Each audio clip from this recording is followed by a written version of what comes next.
30,000-এর উপর আমার ভাই বোন আহত হয়েছেন, হাত পা চোখ হারিয়েছেন, মৃত্যুবরণ করেছেন, অন্ধত্ববরণ করেছেন। কিন্তু তবুও বাংলাদেশে অভ্যুত্থানকারীদের হৃদয়ে বাংলাদেশের পরিবর্তন ছাড়া নিজের স্বার্থ উন্নয়নের ব্যাপার কিন্তু প্রাধান্য পায় নাই। প্রাধান্য পেয়েছে কেবলই বাংলাদেশের উন্নয়ন, কেবলই বাংলাদেশের পরিবর্তন, কেবলই বাংলাদেশের পরিবর্তিত নতুন অভিমুখের দিকে যাত্রা।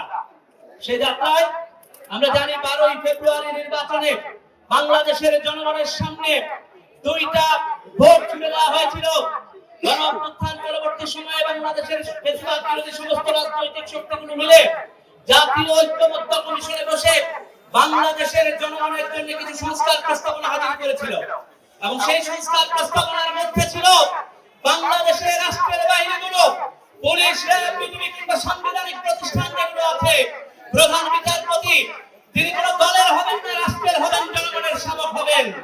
আমরা সেটাই চেয়েছিলাম, সেজন্য আমরা গণভোটে আমাদের ভোট দিয়েছিলাম। আপনারা কি ভোট দিয়েছিলেন গণভোটে? কি ভোট দিয়েছিলেন গণভোটে? আমাদের 70% জনগণ হায়ের পক্ষে ভোট দিয়েছিল। কিন্তু দুর্ভাগ্যজনকভাবে আমরা খেয়াল করলাম নির্বাচন পরবর্তী সময়ে বিএনপি সরকার বাংলাদেশের জনগণের ম্যান্ডেটের সাথে তামাশা শুরু করেছে। বাংলাদেশের 70% জনগণের আকাঙ্ক্ষার সাথে প্রহসন করছে, তামাশা করছে, কৌতুক করছে। এই কথা স্পষ্ট। 70% জনগণের আকাঙ্ক্ষাকে অ্যাভয়েড করে গিয়ে কোন রাষ্ট্র কেউ চালাইতে পারে না।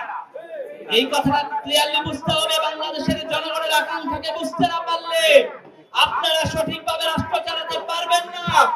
আমরা জাতীয় নাগরিক পার্টি এনসিপি বাংলাদেশ সরকারকে সহযোগিতা করতে চাই, একটা নতুন রাষ্ট্র নির্মাণে অগ্রসর হতে চাই। কিন্তু জনগণের সাথে তামাশা করে আপনারা যে রাষ্ট্র করতে চান সেই রাষ্ট্র নির্মাণে আমরা সহযোগী হতে পারি না। আপনাদেরকে জনগণের আকাঙ্ক্ষা বুঝে রাষ্ট্র নির্মাণে অগ্রসর হতে হবে। একই সাথে আপনাদেরকে বুঝতে হবে যে মাটিতে মহান আল্লাহ তাআলা শহীদ ওসমান হাদির জন্ম দিয়েছে, সে মাটি সংগ্রামের, বিপ্লবের, লড়াইয়ের হার মানে না, মাথা নত করে না সেই মাথা।